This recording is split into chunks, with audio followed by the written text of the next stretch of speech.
Welcome back to another episode of the Mills Knows Bills podcast. I'm your host and CEO, Mills Bender.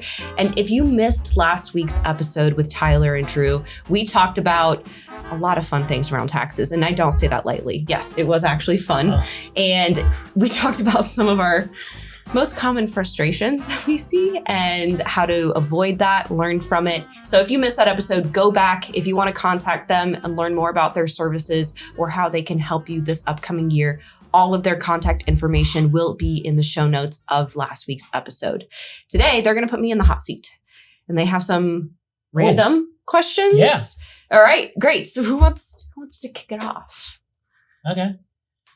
We got to know each other outside of this before we started doing this very briefly. Mitch, yeah. I have a 3-year-old. I have a 5-month-old. You have a 2-year-old and an 8-month-old. Mm-hmm. Ask it. Does your husband wake up in the middle of the night and help with the 8-month-old? No. I just want to know. No. I mean, how he don't got the goods. That's fair. It was just like hey, change the diaper, bring her back, he or she back, that type of thing. Okay. All right, fair. Makes no sense. Good for him. If I'm gonna have to get up to feed her anyway, it makes no sense. But as we are weaning her to the sleep training cycle, through the night. Yeah, maybe giving her a bottle. He'll do that. That's fine. Cool. But no, I'm also, as a woman, hormonally built for the more sleepless nights. Yeah. You guys aren't. Yeah. It is what it is. So I actually cherish some of the early morning moments. Early morning, not 3 a.m.s. That was early morning. This morning was 3 a.m. I call that early morning. You might as well just get up and go at that point. You're not wrong. There have been some days where I'm like, and I'm awake. Yeah. Okay. All right. Cool. I just was wondering. All right.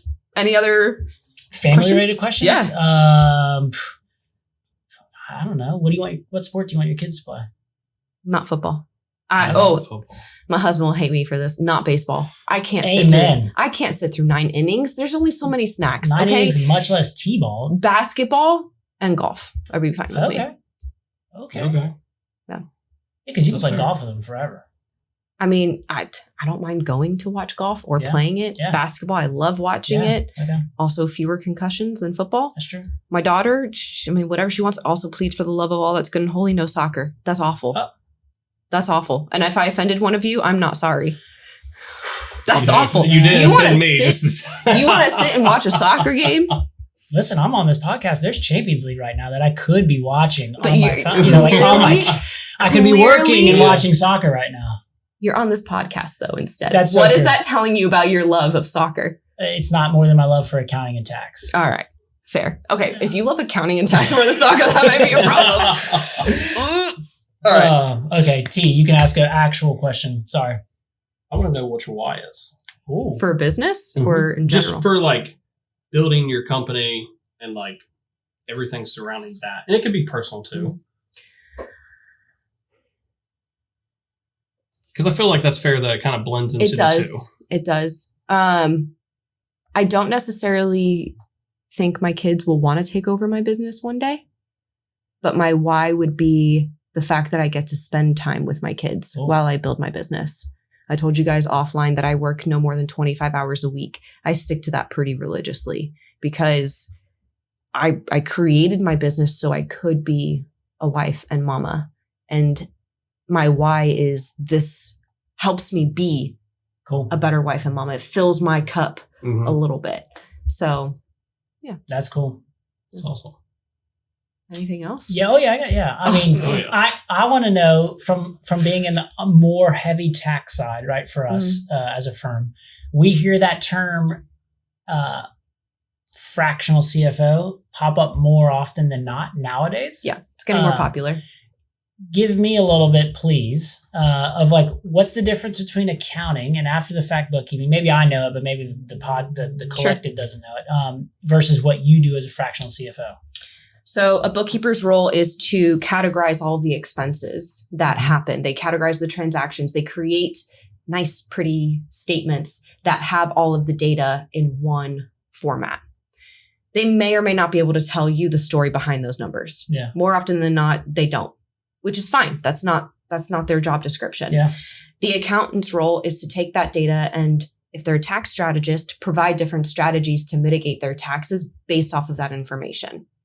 Both of those roles are reactive. except for the tax strategy part where you are forecasting the taxes, right? Mhm. Yeah. But where the business owner commonly struggles is being able to make operationally based decisions off of those finances. Well, when do I hire somebody? When can I actually afford to invest in that software? Why does it feel like I'm losing money when on paper it shows that I have a profit? And some of those questions might be able to be answered by an accountant or bookkeeper.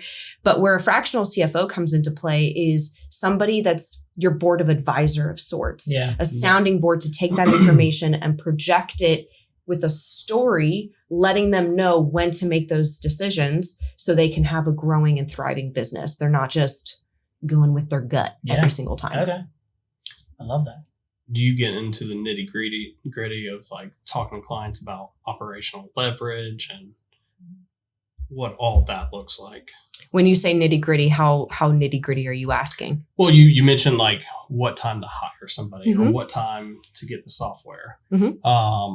Where I feel like a lot of people don't look at capacity when doing something and understanding efficiencies and, going into those types of details, even as a CPA firm, we evaluate time into projects on efficiencies and how efficient are we at doing this, and then how much our margins are growing within doing so. But I don't think every probably not every business owner is diving into those details. And I'm assuming they're looking to you to get those answers. We do. We take a deeper dive with them every quarter when we have our meetings. We specifically have a question of where are you inefficient in your business? Is there anybody that maybe needs to go before you make that new hire? And so what we've been finding more recently, a lot of these business owners are implementing these L10 meetings, these weekly meetings, and they don't know what KPIs that should be tracked. And so we help them implement those KPIs with whatever internal financial professional they have, bookkeeper or controller, and they can start tracking some of those metrics so we can identify those inefficiencies operationally a lot faster. Yeah. They don't have to know what it means. They just need to have the data gathered. We help them understand it. Cool. Okay. Do you... he was going to ask something. Oh, I was going to say, like, what does your day-to-day look like then? For me as a CEO? For you as a CEO. I try not to work with any clients now. Nice. So I've been focusing my efforts on being the rainmaker for my business now. So out of the 25 hours a week, 15 of which are spent doing networking, prospecting, conversations like this, content creation. And so because I can speak to both the sales and the tactical side, that's really my zone of genius. I bring in the business. I help get that brand out there. I have the CFOs do fulfillment. I have account managers to help manage the relationships with the clients after they close. And then I have, of course, a little bit of other staff on team to help with other items. But I try not to work with anybody right now. Nice. Good for you. Cool. Thanks. I'm a little jealous. I will say I work with 4 clients right now, and that's because it's just enough for me to keep a pulse on what business owners are struggling with at any given moment. So it helps me continue to speak to that tactical side, but my books are closed. If somebody ends up wanting to move to work with another CFO, or if they sell their business and they're no longer a client of ours, I'm not filling that spot. My job now is CEO, not CFO. Yeah. What were you going to ask?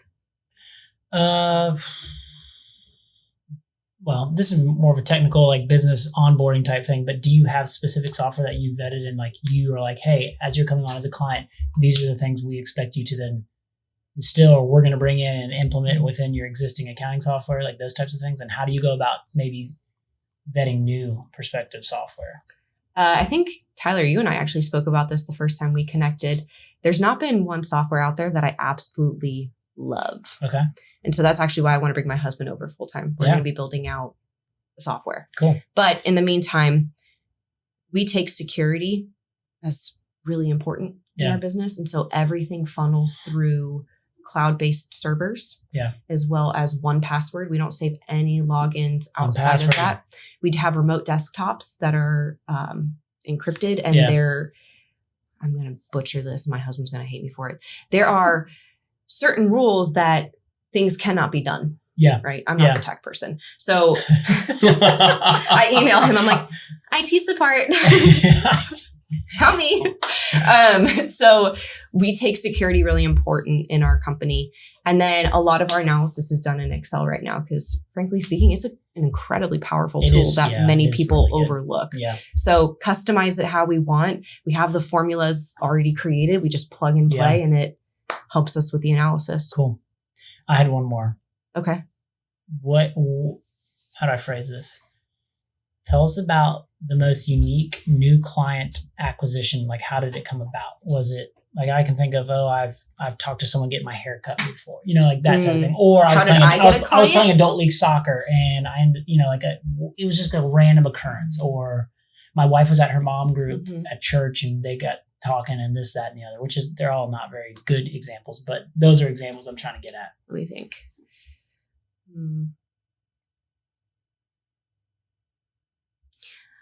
I think the most interesting one I've had was probably Chloe out there. Okay. The one that you guys love each other. Oh my word. I'm obsessed with her. Okay. I'm obsessed. She came to me back when I was just doing coaching and consulting for businesses. And we ended up meeting through a mutual friend, but on paper, it looked like it wasn't going to be a good situation. Yeah. And then we went our separate ways for a while. I then tried hiring her full time to be on my staff and she was like, no. I was like, okay, please, I need content. Please. And then 3 months later, I tried again and she's like, oh, that's what you were asking. So she ended up becoming part of the team. Yeah. And then morphed into a client as she built her own business and whatnot. But a lot of it comes through word of mouth, which isn't like the coolest of things, but nothing wrong with that. That's how we do it. I start conversations with people on airplanes. I'm that person. Yeah. So, any other questions? I mean, I have a question about why you hate soccer all of a sudden, but that's not really. I mean, it's not all of a sudden. I've played soccer and it didn't help. So it's boring. That's okay. It's boring. Tyler just calls every soccer. I have soccer on in the office. It's FIFA. And he just was like, what FIFA's on today? I'm like, that's not even a term. That's not even a real thing. I would believe it though. Yeah, I'm sure. You guys get along great. He's soccer. It's fine. Tyler's a Florida State fan in football, so I just want everyone to know that whenever this does air, that he's a Florida State fan. I don't know if we can be friends anymore, T. Tell me you're a Georgia Bulldog. No, she's UCF. Ew. Oh, you're one of those. I thought for sure. Miami. Ew. She probably thinks they were national champs a few years ago. Do you? Thinks? Do you? Thinks? Do you? Knows. Stop. Listen. Joy wasn't at school when they did that, but they did go 13-0 or something. That coach is coming back and I'm excited. Oh my gosh. Scott Frost. Anyway, Scott Frost. You guys are both entitled to your wrong opinions and that's fine. Yeah, that's fine. I married into a Georgia family, so. You guys can have him. I wanted him gone the second he stepped foot on that field.